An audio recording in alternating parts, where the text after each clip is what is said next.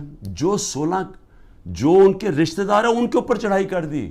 وہ بیچارے ڈرے ہوئے بیٹھے ہیں, مشکل سے نام دے رہے ہیں.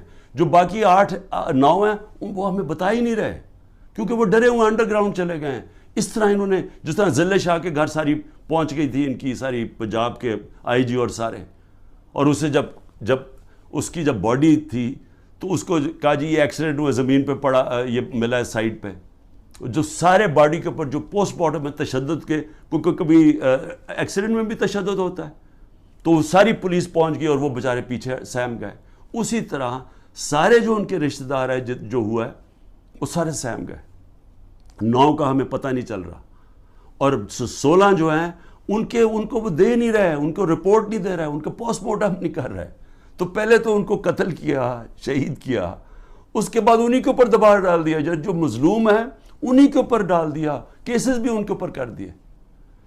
اس کے علاوہ جو ٹوٹل گولیاں لگی ہیں وہ 100 سے 200 گولیاں لگی ہیں.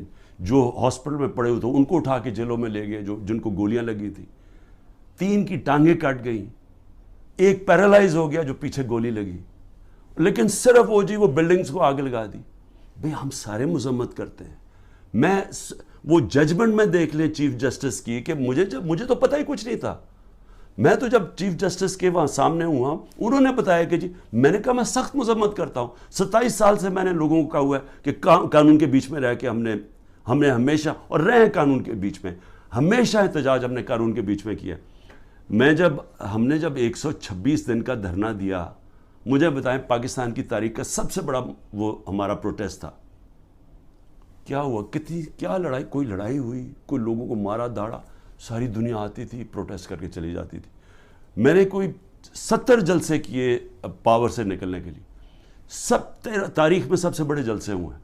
کوئی بتائیں کوئی کسی قسم کا انتشار ہوا, مجھے گولیاں لگیں تو کوئی بلڈنگ جلائی گئی. تو یہ جو ہوا ہے, ہم بار بار کہہ رہے ہیں کہ جی اس کی انڈیپینڈنٹ انویسٹیگیشن کروائیں. ہر چیز کی ہمیشہ انڈیپینڈنٹ انویسٹیگیشن ہوتی. ہمارا کچھ سن ہی نہیں رہا. ہمارے پاس جو ایویڈنس ہے کہ یہ لوگ اندر گھسائے ہوئے تھے جنہوں نے جا کے یہ جو جلائی ہیں, میں چیلنج کرتا ہوں کہ یہ جو ہوا ہے کور کمانڈر کا گھر, اس کے اوپر صحیح انویسٹیگیشن ہو, آپ کو پتہ چلے گا کہ پیچھے کتنی بڑی سازش ہوئی ہے. یہ سب سے پہلے تو پنجاب پولیس, آئی جی پولیس سے پوچھے. جب کیپٹل ہل کے اندر واشنگٹن میں جب ٹرمپ کے سپورٹرز چڑھ گئے, سب سے پہلے انہوں نے پولیس چیف کو خارج کروایا, اس سے فارغ کیا. تو اس سے کیوں نہیں کوئی پوچھ رہا؟ اوپر سے یہ کہہ رہے جی عمران خان ملٹری کورٹ میں, یہ عمران خان اس میں ملوث تھا. تو انہوں نے تو پہلے سے ہی پلان بنایا ہوا تھا کہ اس کو استعمال کر رہے ہیں ایک پوری جماعت کو, جو سب سے بڑی جماعت کو ختم کرنے کے لیے. اور یہ پوری کوشش کر رہے ہیں کہ جو لوگوں کو جیلوں میں ڈالا, جو کر رہے ہیں لوگوں سے. یعنی میں کبھی نہیں سمجھتا تھا کہ یہ ملک اتنا نیچے چلا جائے گا, کہ ہماری اخلاقیات اتنی گر جائیں گی. نبی صلی اللہ علیہ وسلم جب جنگ بھی جانے سے پہلے کہتے تھے, نہ تم نے عورتوں کو, مخالف دشمنوں کی, نہ عورتوں کو, نہ بچوں کو, نہ بوڑھوں کو, نہ درخت کاٹتے ہیں. یعنی اتنا دشمنوں کے خلاف تھا. جو ہمارے ساتھ ہو رہا ہے, اور نہ عورتیں دیکھتے ہیں, نہ بچے دیکھتے ہیں, نہ ان کی بزنسز دیکھتے ہیں. جس طرح کا ان کے رشتہ دار, ان کے جاننے والے سب کے اوپر پہنچ جاتے ہیں. یعنی ایسی کبھی میں نے اس طرح کا ظلم نہیں دیکھا جو ہمارے خلاف اس وقت ہو رہا ہے. اور آڑ کس کی لے رہے ہیں؟ جناب بہت بڑا ظلم کر دیا ہم نے 9 مئی کو. تو 9 مئی کو جو میرے سے ظلم ہوا, جو شروع ہی ہوا, جس کی وجہ سے سارا کچھ ریاکشن ہوا, اس کے اوپر تو کوئی انکوائری بھی نہیں ہوئی. اور اس لیے میں یہ ابھی تو جو کیسز اب بن رہے ہیں, اس کی آڑ لے کے ہر دوسرے دن ایک نیا دہشت گردی کا کیس بن جاتا ہے, جو 180 تک پہنچ چکا ہوں. اور یہ اب ممکن ہی نہیں ہے میرے لیے کہ میں ساری جگہ بھاگا پھروں. کوئی میاں والی میں کیس ہے, فیصل آباد میں کیس, جدھر وہ 9 مئی کا بنا کے جس کو کیسز ہے.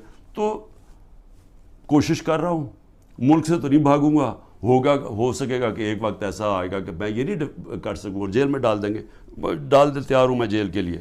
صرف ایک اور میں چیز کہنا چاہتا ہوں, یہ 144 سے لگا دیتے.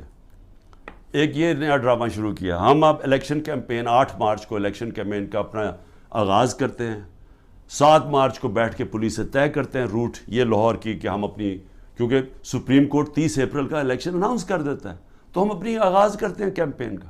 صبح پتہ تو چلتا ہے جی ایک دم ساری جگہ پولیس پہنچ گئی, راستے بند کر دیے ہیں, واٹر کیننز آ گئی ہیں, ٹیئر گیسنگ شروع ہو گئی جو ریلی, اور میں گھر بیٹھا انتظار کر رہا ہوں. اب میں نے ریلی جوائن کرنی ہے, پتہ چلا جناب ٹیئر گیسنگ ہو گئی ہے, میرے گھر کے باہر پولیس پہنچ گئی ہے.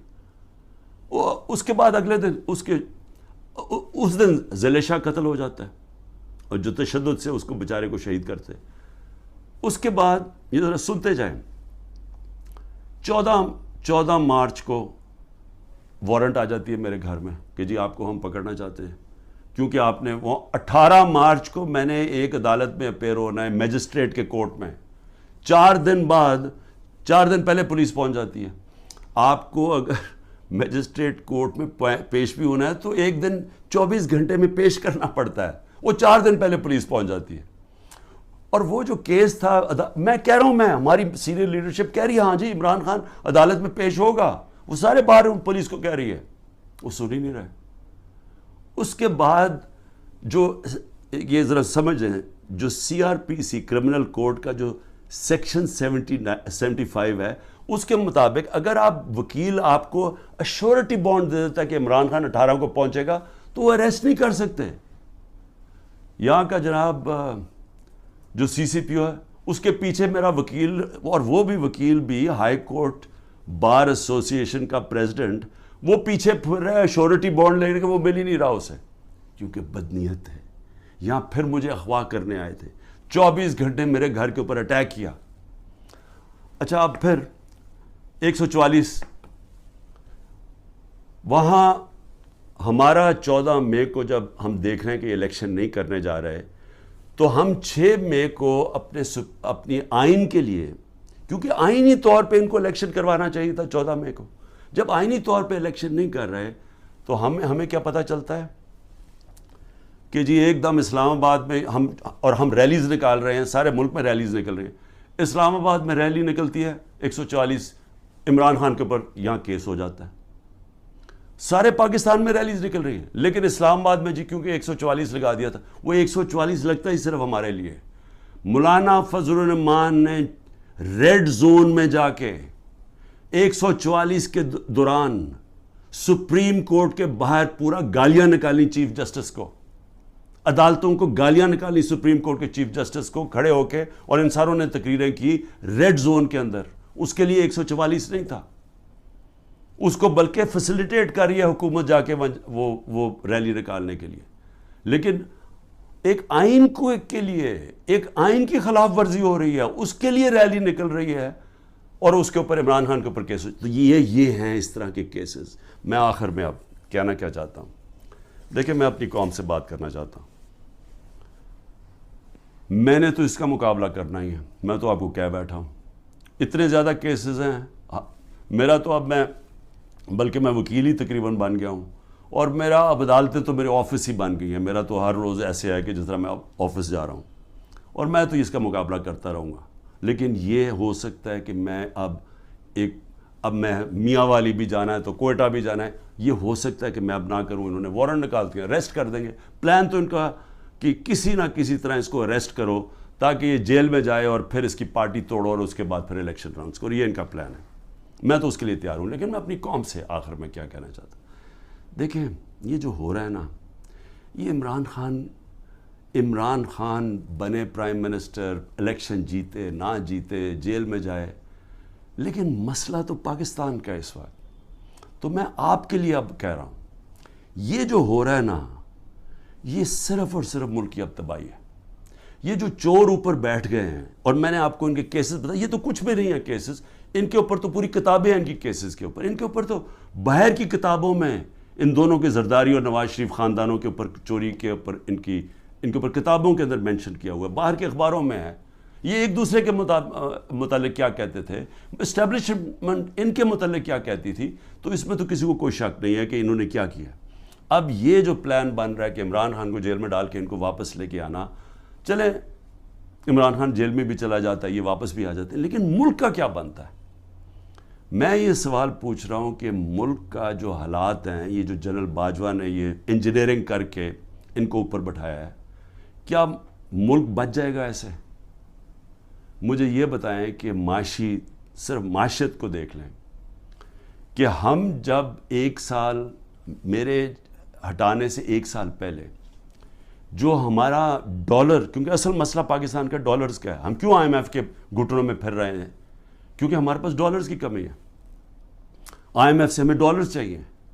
لیکن جس وقت ہمارا جو آخری سال تھا 8.7 ارب ڈالر کا ہمارا ڈالر انکم میں اضافہ ہوا تھا, ایکسپورٹس میں اور ریمیٹنسز میں 8.7 ارب ڈالر کا اضافہ ہوا تھا. اس سال جب سے یہ جنرل باجوہ کے یہ تحفے آئے ہیں, انہوں نے ایک سال کے اندر 8.5 ارب ڈالر کی کمی کی ہے ریمیٹنسز اور ایکسپورٹس میں. وہ جو ہمارا بڑھا تھا اور ہمارا پورا ماشاءاللہ جس طرح ہم جا رہے تھے, مزید ہمارا اور بڑھنا تھا کیونکہ ہمارا 2 سال میں بڑھتا جا رہا تھا. ان کا ایک سال میں 8.5 ارب ڈالر کم ہوا ہے ریمیٹنسز میں اور ایکسپورٹس میں. اس کا مطلب کہ 3 ارب ڈالر کے تو ہم قرضے لے رہے ہیں ان سے, اور جو آمدنی ہے وہ سکڑتی جا رہی ہے. اگر ایک گھر کے اندر آپ کے اوپر قرضے چڑھتے جا رہے ہیں تو آپ آمدنی بڑھا کے قرضے واپس کریں گے نا. اگر آمدنی آپ کی کم ہو رہی ہے تو قرضے آپ نے کیسے واپس کرنے؟ تو یہ ہے تباہی کی طرف. بے روزگاری بڑھ رہی ہے, مہنگائی بڑھ رہی ہے, تنخواہ دار طبقہ پس گیا ہے, عوام کو سامنے کچھ نظر نہیں آ رہا. جو اس ملک کے قابل لوگ ہیں وہ باہر جانے کا سوچ رہے ہیں. 9 لاکھ پروفیشنلز ملک چھوڑ کے چلے گئے ہیں کیونکہ ان کو امید نہیں نظر آ رہی. کیونکہ امید یہ جب ان شکلیں دیکھتے ہیں جو دبئی میں بیٹھ کے گدوں کی طرح پاکستان کی بندر بانٹ کر رہے تھے, وہ لوگ پاکستان سے مایوس ہو گئے ہیں. آگے نظر کچھ نہیں آ رہا. اوپر انصاف کا نظام جس ملک میں یہ ہو کہ یہ چور اوپر بیٹھ کے اپنے کیسز اربوں روپے کے 1100 ارب روپے کے کیس معاف کروا دیں, اور وہ جو لوگ جن کی انصاف کی تحریک جو 27 سال لے کے آئے تھے کہ جی اس ملک میں رول آف لا ہو, ان کے اوپر کیسز کی بارش ہوئی ہے. ان کے اوپر 3-3 4-4 کیسز تھے. میرے پر 180 کے قریب کیسز ہیں. کبھی ہوا ہے دنیا میں کسی ملک میں ایسے کبھی ہوا ہے؟ لیکن یہ ہو اس لیے رہا ہے کہ یہاں مجرم اوپر بیٹھ گئے ہیں. اور میں قوم کو آج کہہ رہا ہوں, میں سارے وہ لوگ جو کہ یہ غلط کام کر رہے ہیں ان چوروں کے لیے, دیکھیں اللہ نے کیوں کہا تھا کہ رزق میرے ہاتھ میں ہے؟ اس نے اس لیے کہا تھا کہ کوئی اپنی رزق بچانے کے لیے, تنخواہ بچانے کے لیے, نوکری بچانے کے لیے آپ کوئی غلط کام نہ کریں. آپ کے اوپر اللہ نے لازم کیا ہوا ہے کہ آپ قانون کے مطابق چلیں. برطانیہ میں کسی پولیس والے کی جرت, کسی اوپر آفیسر کی جرت نہ ہو کہ نیچے پولیس والے کو کہا کہ غلط کام کرو, کسی کے گھر کے توڑ کے اندر چلے جاؤ, وہاں اس کا گھر لوٹ لو, ان کی بزنسز بند کر دو. جرت نہ ہو, پولیس چیف کی جرت نہ ہو, کیونکہ اسے پتا ہوگا کہ قانون میں وہ نیچے کھڑا ہوگا کہے گا میں یہ نہیں کرتا, یہ قانون مجھے اجازت نہیں دیتا. وہاں کا اس لیے وہ کامیاب ہے ملک, اس لیے ہمارے لوگ بیچارے سمندروں میں ڈوبنے کی رسک لیتے ہوتے پہنچنے کی کوشش کرتے ہیں, کیونکہ وہاں انصاف ہے. وہاں کسی کو غلط کام کرنے کے لیے آپ حکم نہیں دے سکتے, کیونکہ قانون ہے, انصاف ہے, رائٹس ہیں لوگوں کے, ان کے فنڈامنٹل رائٹس کی ان کی عدالتیں ان کی حفاظت کرتی ہیں. یہاں پکڑ کے جس کو مرضی اٹھا کے اندر جیلوں میں ڈال دو, جس کو مرضی تشدد کرو. جو تشدد کی کہانیاں ہیں اتنی خوفناک ہیں جو یہ اس وقت لوگوں کے اوپر ہو رہی ہے, پکڑ چن کے لوگوں کو اوپر تشدد کر رہے ہیں, انٹرنیشنل لاء کے اگینسٹ ہے یہ. تو جو لوگ یہ سارے لگے ہوئے ہیں اور نیب میں بیٹھے ہیں, FIA میں بیٹھے ہیں, پولیس میں بیٹھے ہیں, جو تنخواہ دار لوگ ہیں, میں ساروں کو آج کہہ رہا ہوں کہ دیکھیں آپ اللہ کو جواب دیں. آپ یہ جو چیزیں کر رہے ہیں, آپ اپنے ملک کی تباہی کے راستے پہ ملک کو لے کے جا رہے ہیں, اور آپ اپنی آخرت بھی تباہ کر رہے ہیں. آپ کو کوئی ضرورت نہیں ہے, جب رزق اللہ نے کہا میرے ہاتھ میں ہے, آپ کو غلط کام کرنا اور گناہ کرنا کی یہ نہ کہنا اوپر والے کو کہیں گے کہ نہیں جی میں تو کیا کرتا مجھے اوپر سے غلط آرڈر آیا ہے. آپ کا رائٹ ہے کہ غلط کو آرڈرز آپ نہ مانیں. یہ آپ کو قانون اجازت دیتا ہے جو کہ کسی بھی مغربی جمہوریت کے اندر کسی کی جرت نہیں ہے, کسی آفیسر کی جرت نہیں ہے کسی نیچلے والے سے غلط کام کروایا جائے. یہ میں صرف آخر میں اس لیے کہہ رہا ہوں کہ اللہ نے امر بالمعروف کا ہمیں حکم دیا ہوا ہے کہ اچھائی کے ساتھ کھڑے ہو, برائی کے خلاف جہاد کرو. وہ معاشرے کا بنیاد بنتی ہے اور عدل اور انصاف اور امر بالمعروف پہ معاشرہ کھڑا ہوتا ہے. جو وہ معاشرہ اوپر جاتا ہے جو مدینہ کی ریاست میں ہوا تھا, اور اس کو جب آپ خلاف جائیں گے تو وہ آپ اپنے پھر تباہی کا راستہ اختیار کر لیتے ہیں, جو مجھے افسوس سے کہنا پڑتا ہے.